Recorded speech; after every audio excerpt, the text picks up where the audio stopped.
The Khyber Pass on the northwest frontiers of the Indian subcontinent, linking Pakistan with remote Afghanistan. To drive north through the sullen mountains is to journey backwards in time, to an isolated nation which has consistently ignored the approach of a 20th century world.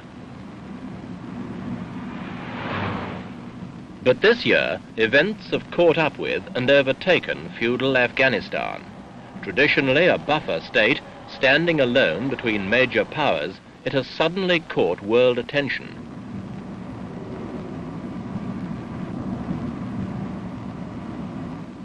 New men have seized control, men who appear willing to reactivate ancient grievances and to assist the ambitions of powerful friends. In this edition, Echo looks at a tiny nation engulfed in big issues, Afghanistan.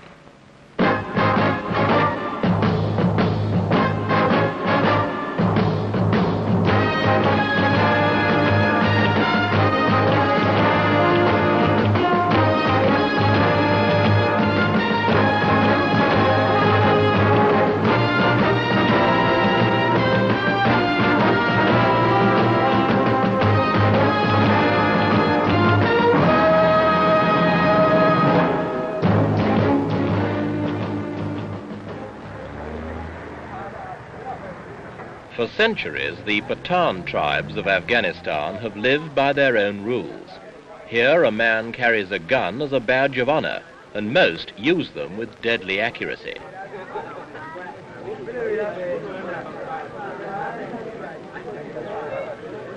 Here, even today, tribal chiefs rule with absolute authority and tolerate no interference, even from the state. Armed with independence of spirit, they've never compromised with foreigners. The British came here and stayed long enough to fortify such ragged borders as could be established.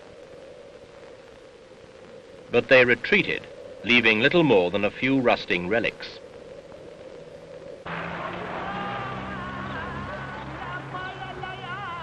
Islam, in one of its more straight-laced forms, is the national religion. The power of religious authority remains a conservative force, regardless of who rules in Kabul, the capital.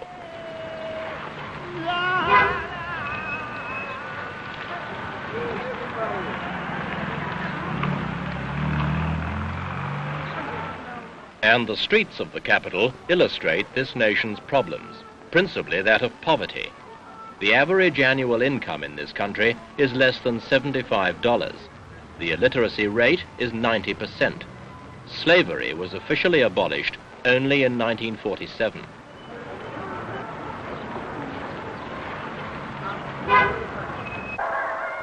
And now there has been a revolution. King Zahir Shah was ousted, and his cousin, Mohammed Daud, decreed Afghanistan a republic. The king went into exile.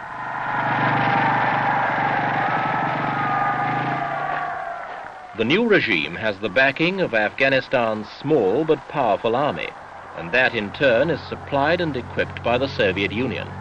The troops are Afghans, but the heavy weapons, tanks, advisors, ammunition and fuel come from the Red Army.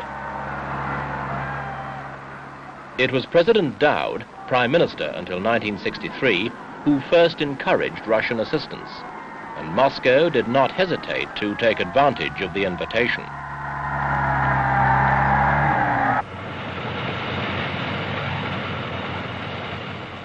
They poured in aid, both military and civil. They built this enormous power plant on the Kabul River. They even mollified the Muslim community by building the odd mosque. Curious indeed, for they suppressed their own Muslims in the Soviet Union.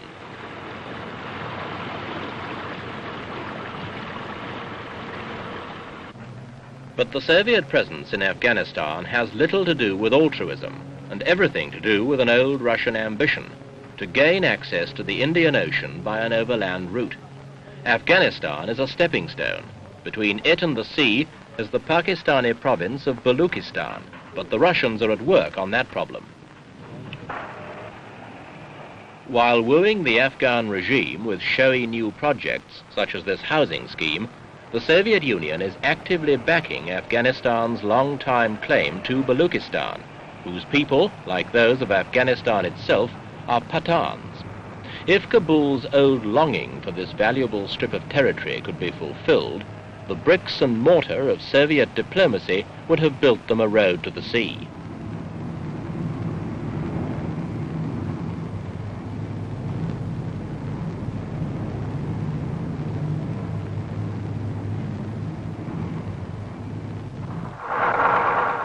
One thing that stands in the way is the presence of their bitterest enemy, the Chinese. They fully understand Soviet ambitions in this area and have busied themselves with a number of practical civil aid programs while keeping a close eye on developments, especially those concerning Afghanistan and the Chinese ally, Pakistan.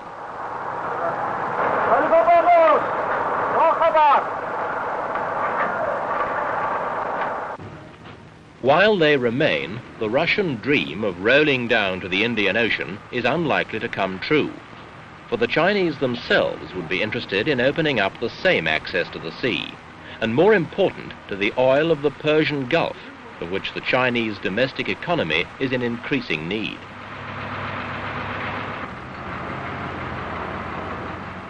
Until Mohammed Daoud's coup, the Afghans had played a waiting game, accepting aid from all quarters.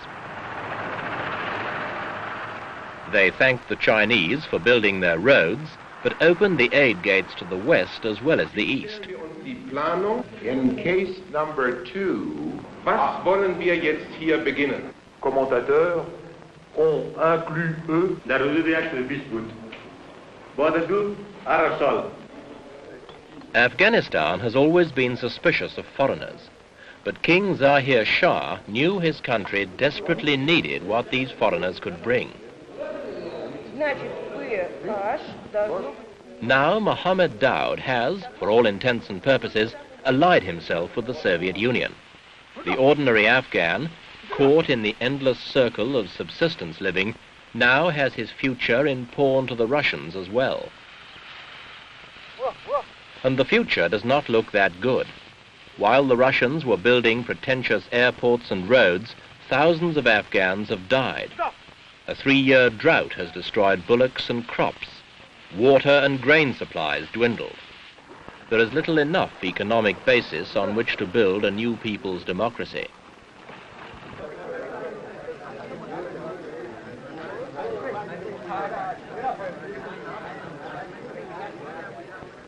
The remote rural markets have had little to trade, but the bargaining goes on in the traditional spirited manner. In fact, the whole country may have become yet another sensitive political marketplace, a future cause of international infighting.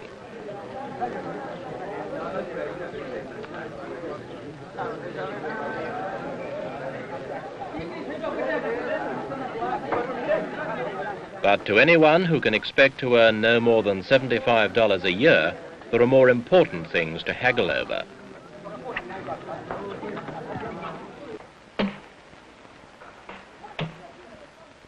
So despite the fact that they are the backwoodsmen of Asia, the Afghans and their nation have attracted interest and concern around the world. If Soviet strategy in this part of the world is consistent, it seems at least possible they were behind the fall of King Zahir.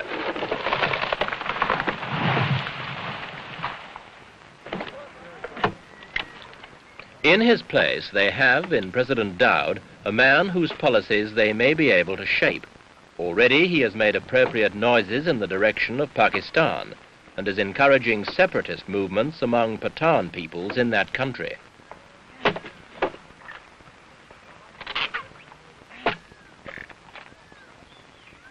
Whatever moves Afghanistan makes now, every step will be watched closely by those nations who could be affected: the Soviet Union, China, Iran, Pakistan, India.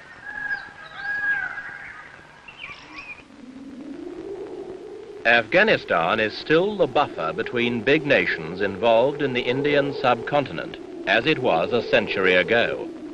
But the nations are more powerful today, and the issues more dangerous.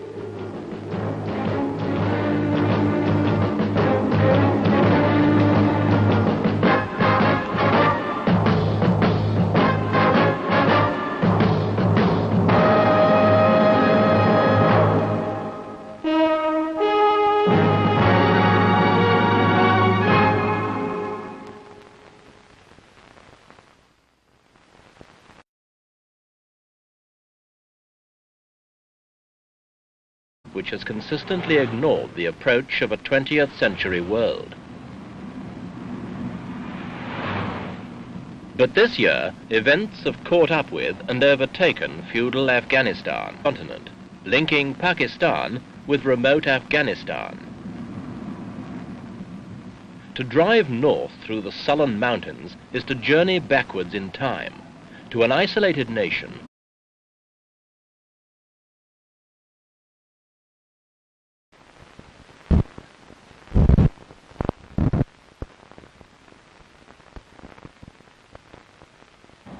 traditionally a buffer state, standing alone between major powers, it has suddenly caught world attention.